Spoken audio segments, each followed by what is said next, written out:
Welcome to Nature Calls, Conversations from the Hudson Valley. Our team's goal is to present science-based information about gardening and all things nature in New York's Hudson Valley. Our hosts are Master Gardener volunteers for the Cornell Cooperative Extension of Columbia and Greene counties, midpoint along the Hudson River Valley. So if you're interested in gardening or nature or just nuggets of information about what's happening outside your door, listen in and enjoy the conversation. Whatever the season, we'll always have something to talk about.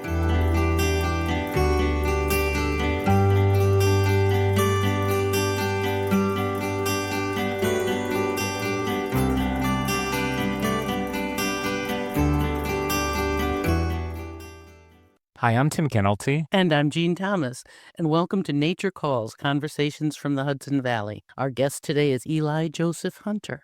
Wow, we are so fortunate to have you back again, Eli, as a return guest, and we'll be focusing our conversation today on viburnums. But first, before that, we'd really like to hear a little bit more about Greene Bee. Can you tell us a little bit about what's been happening in the last year? And I know Brianna works on your annuals, and you are very much in charge of the kind of woodies. So tell us a little bit about Greene Bee before we start diving into the viburnums. Sure, yeah. Greene Bee is a full-service nursery that Brianna and I started doing just veggie seedlings and herbs in 2007. And in 2010, we expanded to cover all types of plants. We're an uncertified organic nursery. We are passionate gardeners ourselves, so the way we collect for our inventory is very much governed by our interest and zeal in a wide array of plants. We have a huge array of natives, benign, exotic. Our collections make it a unique environment because we've been planting on the grounds there for nearly 25 years, and so we have the opportunity to share with people what the plants we sell look like with maturity and in context, and we really enjoy walking around the gardens, showing people around. And just to put in our plug, it's one of our favorite nurseries just to wander around, and you have so much knowledge about the plants that you grow. It's just a delight to come and visit you guys. Thank you. And Eli has yet to find the time to escape us when he sees us pulling into the driveway. Yeah, he tries to run away, but I do and gridiron. we're very fat. Plant geeks are the most welcome. Oh, good. We have a home. During the season, I know you have regular hours, and then sometimes it's more by people calling in. Tell us about that. We're open with regular hours Thursday through Sunday from mid-April till the end of June. And the rest of the year, we're open by appointment.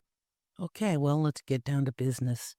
We know viburnums are a genus of 150 woody shrubs, many native to North America, but their range extends to Asia and even South America.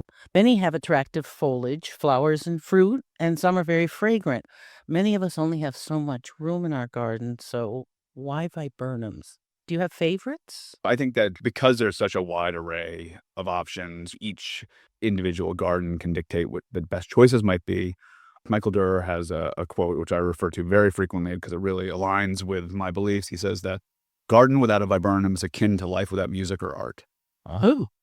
Which is just a very dramatic statement, but it's true. I mean, when we talk about plants with multiple seasons of interest, viburnums, they really hit the nail on the head. They tend to have spring flowers, great structure, summer fruit, often leading into fall or even early winter, incredible fall color. I mean, they just really usher us through the cycle of seasons with so much beauty. Mostly it's a large genus, at maturity, but there are selections for smaller habits and a few smaller species. And so if your garden is petite, you might pick one over another if you have really wet soil. But you must have a favorite, right? No, it's got to be like depending on right now, right now it might be maple leaf viburnum. It's a native woodland species, single stems and masses in the woods. And right now they're just this sort of glowing pink, and some of them still have their fruits which have turned deep purple black, and the contrast is incredible. So in a month it might be the tea viburnum, which has got really persistent fruit. Tim's got a leather leaf that's just blooming. Yeah, we were just talking about it. It's blooming in the fall, and it seems like it fruits all season long. It's weird. Yeah, leather leaves do. They frequently have a second bloom time. I think it's one of those things where you have to find, and for some reason, and this never happens, I found exactly the right place for it. It's in a shaded area. It's very sheltered, kind of against stairs, and it just seems to love it. Yeah, that's one of the several species that has what I consider persistent foliage. It's not truly evergreen, but typically the leaves hang on through the winter and they get forced off by new growth in the spring. People are constantly looking for plants for screening, among other things. And what about really problematic areas like dry shade or really, really wet areas? I mean, there's so many species. Yeah. Oh, well, for dry shade, I mentioned the maple leaf viburnum, and we just talked about leatherleaf. Those are both pretty good for dry shade. There's actually a lot of available types for wet areas, especially among the native species. So the cranberry bush viburnum, that's Viburnum trilobum, nannyberry, Viburnum lentago, smooth witherrod and witherrod, that's nudum and casanoides. Those all like it wet.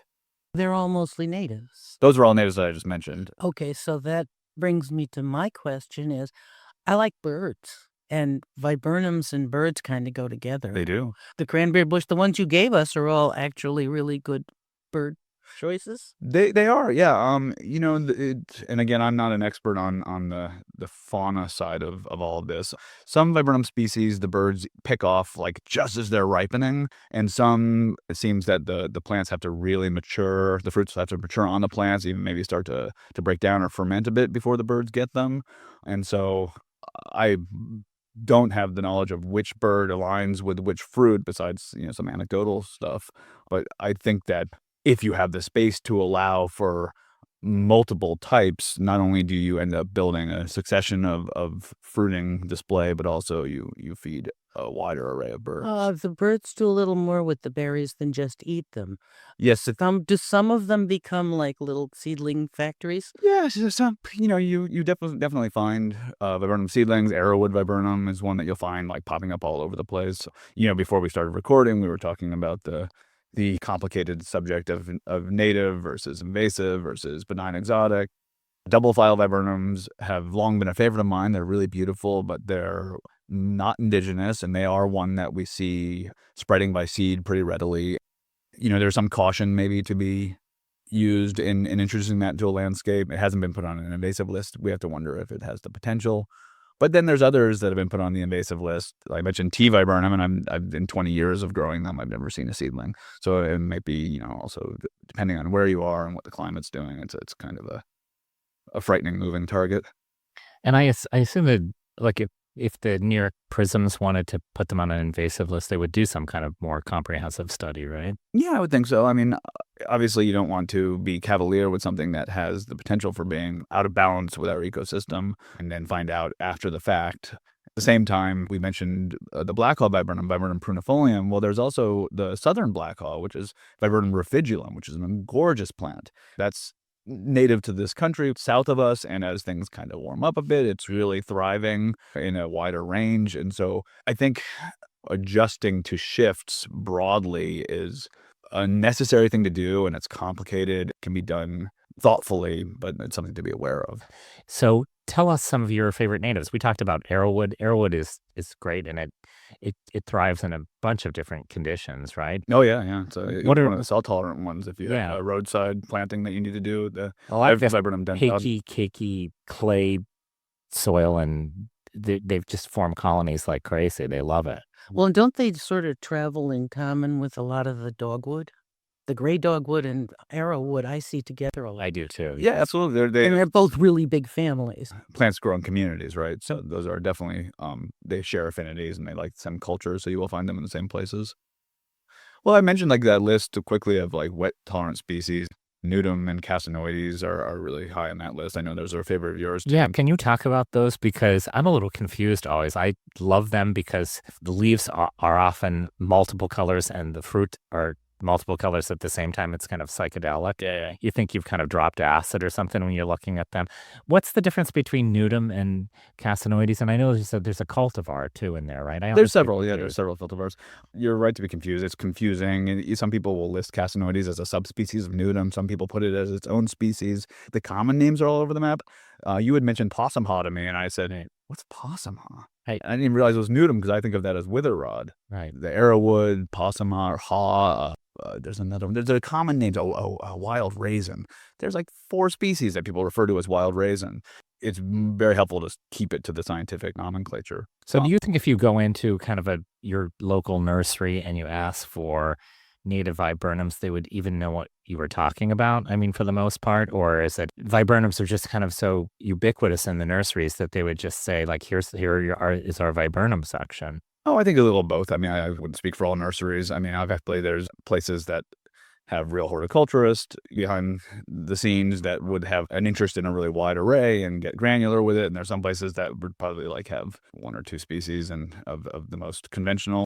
Ideally, you have a nursery where people have a lot of zeal for the plants and going to recognize the range of options and really try to like cater plant choices to the huge array of gardens that are out there. So I want to pick up on something you said, which I thought was really interesting, the plant communities.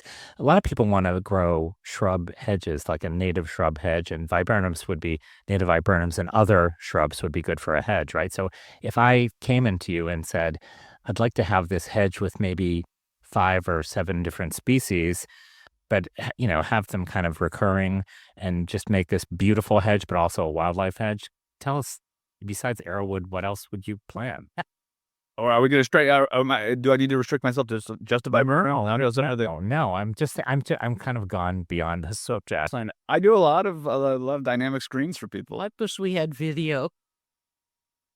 Eli's face is asked this question. It's not on our list of questions. I just thought, I know that's a lot of people want to grow a hedge. I mean, we've actually been at a couple of properties recently where people said, like, I want to get rid of ailanthus. I want to plant some kind of something to replace that, some hedge that's wildlife, but also beautiful. Right. So if you were going to do arrowwood and you were going to do, some other native viburnums and other shrubs too that got along with them. Yeah, I typically think of it when I do spaces like this, unless I need to, like I kind of think of a hedge as sort of single file, and I think of screening or borders as having more depth to them. I mean, my goal, when possible, is to do a more dynamic, deeper border so that I can weave a succession of visual interest into it and have some topography.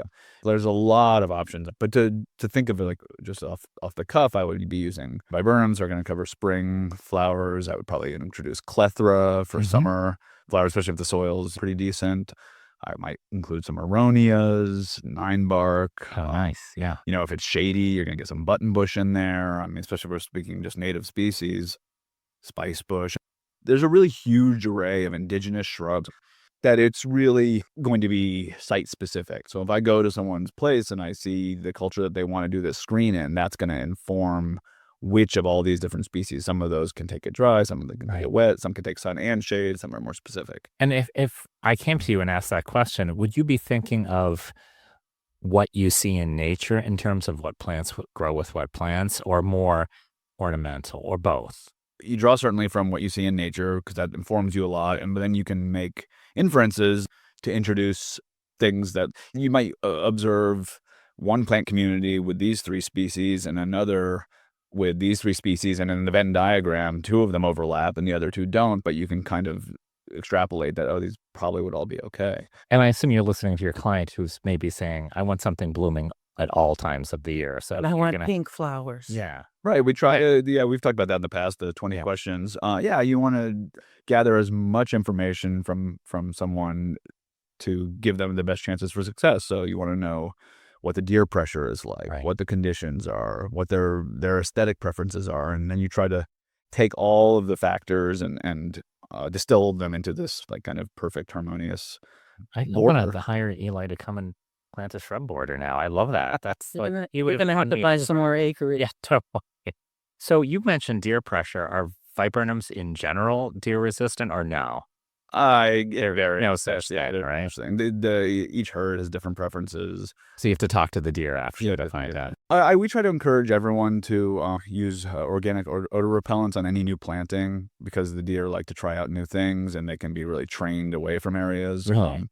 If I were speaking broadly, I would say that it seems like they're less likely to eat the most rugose or like deeply veined kind of scurfy foliage, and the smoother, softer foliage is more likely to be browsed. Obviously, they tend to browse things when they're in flower more than when they're not. But we really try to get away from any sort of bold statements of this is deer resistant. Right. And what about other pests? I know there's a viburnum beetle. I've seen some damage on some of mine.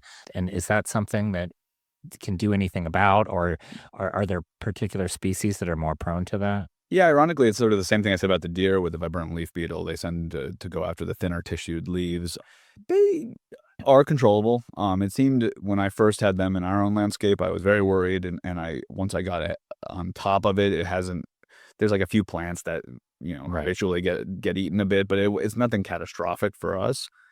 The way you would treat the VLB is the females, they masticate the twig ends and lay eggs in the bark that overwinter there. So to control an outbreak, you would prune away the masticated bits and incinerate that to get rid of the eggs, and then use a dormant oil before the plants emerge to try to cover the ones you miss before they hatch out. And then if you were having them, they feed on the foliage both as larvae and as beetles. If you see the leaves being skeletonized, you would use something with spinosad. This is an organic biological control that works on most leaf chewers. Are the beetles, adult beetles, pretty conspicuous? Would you know what? Yeah, I mean, you'd see the damage before you see the creature. That's what I've experienced. Yeah, a season of doing all three of those things will usually beat down a population, and then you don't have to do it for many years in between. And the question is, with those, do they, on a mature plant, are they less of a problem? I mean, they might just be like a seasonal nuisance. It depends on the quantity of insect. Usually when a plant is well established and has a lot of vigor and is thriving, it can fight off more pests and disease, and if it's newly planted or struggling, then it's more at risk and it needs a little bit more coddling. But again, we have a really wide range of viburnums in our collection, and it's nothing crippling. One other thing to mention, if we're talking about pests, would be aphids on the fragrant viburnum varieties, which aren't really a real concern besides aesthetics. They cause leaves to pucker and curl, which people will say, "Oh, now what's wrong with my viburnum?" Usually they'll just grow through that. You don't really have to do anything. And the fragrant ones are generally not native, right? I mean, I know like Burkwoodii, right? Yeah, Burkwoodii is a cross between the Korean viburnum, Carlesii, and Viburnum utile. And so original, one of the species form of fragrant viburnum, the go-to is typically Carlesii, the Korean spice. And then Carlesii has been used in a lot of different hybrids. So Juddii, Carlcephalum, Burkwoodii, those all have Korean spice as one of the parents, and then they've been mixed with other species to give you glossy dark leaves in the case of the Burkwoodii, later flowering in the case of Carlcephalum. Juddii is more compact. But beautiful fragrance. Oh, incredible. There's another one that is really lovely fragrance, not quite as strong as what we just talked about, but the Dawn viburnum, Viburnum bodnantens, is a cross between Viburnum ferreri and grandiflora, and it's got a similar fragrance. It's not very profuse in flowering, but it flowers in April. It's a solid month before most of the other species, and so it's really when you have things like witch hazels and pussy willows, starting in the very early spring. But that's a great choice if you really want to extend the season. Absolutely. What about, I guess my question for you is, there's so many viburnums and you have a big nursery, but how do you go about choosing which ones you're going to include in your inventory? I often will walk around in the spring when we're at our most stocked, and I'll different types of viburnum in stock. Yeah, nailed it. You're like putting your hands together, right? Yeah, I just want waiting for the Plant Geek store because someone who knows the plants will be really excited, and they might not need any viburnum, but when they come and see that variety, I want to keep people excited and surprised.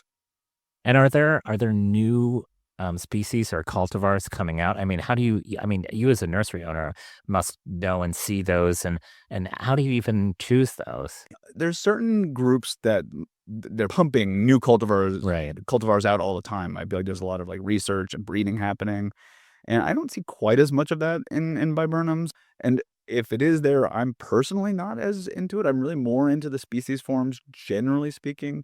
Is it because it takes so long to develop a new plant, or? I honestly don't. I don't know why that focus goes into some and not others. It could be, like you said, it could be more labor intensive, or it might just be that the market's not there for it. There are important cultivars that I use. They're not necessarily new ones. And sometimes having multiple viburnums that are either related or have genetic diversity, so different types of cultivars can give you better fruit sets for cross-pollination. So it's useful, if you're planting, back to nudum, if you're planting Viburnum nudum, having a nudum and a casinoides and winter thur and brandywine and earthshade, all those. If you have that kind of mix, then you'll get really heavy yields. So I know we didn't include this question on either, and for some reason I want to torture Eli this morning. So Could we do like a lightning round and have you tell us like your favorite flowers for viburnums, your favorite fruit, for your favorite fall color? Is that too much? Yeah, which is your favorite, child? I'm going to be just as well, no, because it really is. There's How about fall color, for instance? they're all so good. Let's go back to flower. I'm going to go back to. Okay, so we're not going to nail him down. Okay. I wanted to mention a specific cultivar because I had the last question, and it ties into the flower, which is a very underutilized species, and it's not a native species, Viburnum sargentii. And there's a cultivar called Onondaga. And Onondaga, which is, atypical of most of the viburnums, has this great purplish cast to the new growth. And then when the flower opens, it has a fertile flower surrounded by sterile sepals, like many of the species. But the fertile part is very purple, surrounded by this white sterile sepals, and its contrast is really good. And is it blooming in like May usually? Yes, it is a May bloomer. There's also a pink one, and I can't remember. I have it in my yard, and I don't remember the name of it, but it flowers really profusely.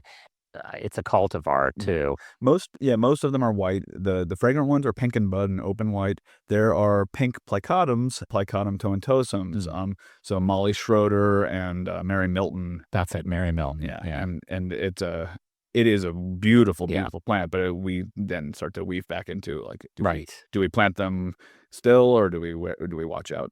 And I don't have the answer for that. I mean, that I want to go out on a limb here, but I have that one, and I've not seen any seedlings of it, and it flowers so much that it is weighed down by the flowers. Oh yeah, and then long flowering time too. Yeah. If you're really worried and you want that, you plant the pink Plicatum variety Plicatums, and those are sterile. Oh, okay. So you could do that's Mary Milton versus Molly Schroeder. Mary Milton's the Plicatum. Eli knows so much about viburnums. I want to know who Mary Milton and yes, Molly Schroeder. are. I don't know that. Yeah. I am sure there's someone very important that was named for it. But the same with Onondaga, right? They were naming them after indigenous tribes, right? Which would I realize for a non-native species. Yeah, why would they do that? I don't know. Never mind. I think I know. Oh, and Winter Thur. Oh, Winter Thur. Yeah, back to that's a nudum. That's and it's a possum haw. Yeah, or else I prefer witherrod. Yeah, because I think possum haw is a different. Not to go too deeply into possum haw, it's a different species, right? It's listed as nudum if you look it up. Okay. That's what I found. The nudum it's native to a little bit south of here, right? No, the range is I think goes as far north. When we did the rain gardens for Mountaintop, we were really restricting ourselves to the things native to the mountaintop. Mark Wolf and Jamie Purinton did a lot of research on that, and both nudum and casinoides made it onto that list. Oh, they did. And so I would, based on that, think that the range is. I mean, it's a beautiful, beautiful shrub, and I went crazy over that for a while and planted a bunch of them, and I think my sister planted some in Syracuse, so I think they're like zone -14 or something like that. Yeah, there's some varieties that like it really cold. The hobblebush viburnum is one that you can't really find in commerce. Viburnums have the best names. Right? Hobblebush is Viburnum lantanoides, used to be called alnifolia. Very hard to propagate, but when you find them on hikes in the woods, they're just sort of loose, and they've got enormous foliage, and there's like this sort of a treat, the surprise you find on a hike. And I hate to make this about me, but I will. Hobblebush, I remember I was, again, like completely enamored with hobblebush, and I went into hobblebush on my property, and there was somebody who I think I gave a lecture or something. I talked about hobblebush, and because I was obsessed at the time, and this guy said to me, "Oh, come to my property. I'm in the Catskills. I have lots of hobblebush. You can dig them up." I went there. We dug them up, and of course, it was not at all the conditions that they wanted on my property, so they all died. Because they love, I think it was really kind of thin soil. Yeah, very acidic. Very, very, and really, really hard to propagate, right? Really hard. That's what I've been told. But very cool. Yeah, very cool. We have one very young seedling that I got from Hillside Nursery. They're like a specialty native nursery. I forget where they're located. I think I talked to them when I was like looking for them. I'm sure you did. Yeah, probably. And then they're back to needing more than one for fruit production. So I've got the solitary member. I got to get another one, and hopefully someday I'll start. You need a bride. Yeah. But aren't they, if you go hiking, don't they, again, I'm way too far out here, but they have long tendrils or something like that. It can actually trip you, right? That's why. Yeah, well, they tip layer. That's why they're called hobblebush, right? Is that why? Yeah, I think so, yeah. Yeah. I've also heard them called dog hobble. Yeah, I like that. They really need very specific conditions, because I remember there were tons of them, but the soil was very, very different from ours, and it was very shaded, and Do we have other viburnum questions for Eli? I just want to mention to our listeners that we bring a towel for Tim when we talk about viburnum because he drools all over the place. Yeah, I mean, it's one of those things where you probably have clients who have this, like you get really enthusiastic about a particular species. Oh, yeah. And then all of a sudden you want all of them or many of them, and then you move on to something else, right? Totally. Yeah. You don't even move on. It's just that, Right, which keeps you in business, or cast the net once and then, or you know it. or you see it in somebody else's yard and you go in, some open garden and you say like, uh-oh, this is bad for me, right? Because I found a new species. So Eli, since it's been the Tim show so far, I'm really sorry. what did we leave out that you want to mention or talk about? I think that the takeaway is this genus is so incredible and so varied that we couldn't possibly get to it all in a conversation like this. What we've left out is the, capacity for lifelong research on a subject like this. If people are interested, I mentioned Durr for that quote. Michael Durr wrote a book specifically on viburnums, and of course his manual on woody plants has great depth as well. We have those in the show notes. He is awesome. And, and that manual really goes into deep detail about different viburnum species and cultivars. The history discusses their personalities. Yeah, exactly. Yeah. And so I think people should just take a starting point, pick a viburnum, get it into your landscape if you don't have it, and I think you'll find a lot of addicts before too long. And not to give too big of a plug, but if you're really interested in viburnum, I think Eli is the man to talk to and see. There is a nursery that tends to have a wide range of them. How many different species and cultivars do you think you have, like off the top of your head? I think that over a dozen typically in our offerings in the nursery, and planted, probably, if we're counting cultivars, I bet we have over 20. And that's the great thing, because you can show people what they look like at maturity, right? Yeah, most of them. Yeah. Not all, of course. Yeah. Time for the big Tim question. Oh, I don't know if we should ask this question or not, because Yes, we've we asked should. We always ask, like, what gives you hope in the world? No matter how stressed you are about some of the external threats in life, I think there's always solace to be found in beauty and in the natural world. And so I don't know if it's hope as much as Peace, maybe. Peace, yeah, some sort of inner peace, and just getting outside of the human condition and enjoying the fragrance of a beautiful flower. Or right now, the colors and textures of fall can take me away from my other more concerning thoughts. Terrific. Thanks so much for being with us. We've learned a lot. Thank you and sorry if we tortured you. Nope, I enjoyed it very much. Great. Thank you, Eli.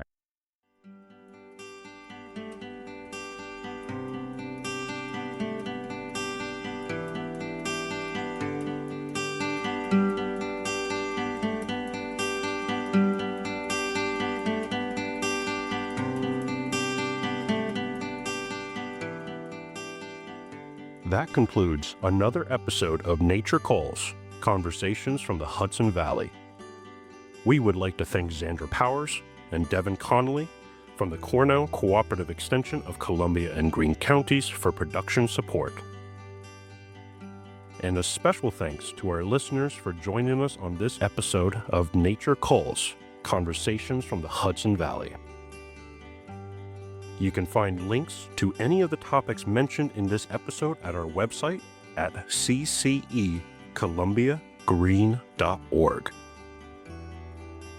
Comments and suggestions for future topics may be directed to us at columbiagreenmgv@cornell.edu or on the CCE Master Gardener Volunteers of Columbia and Greene Facebook page.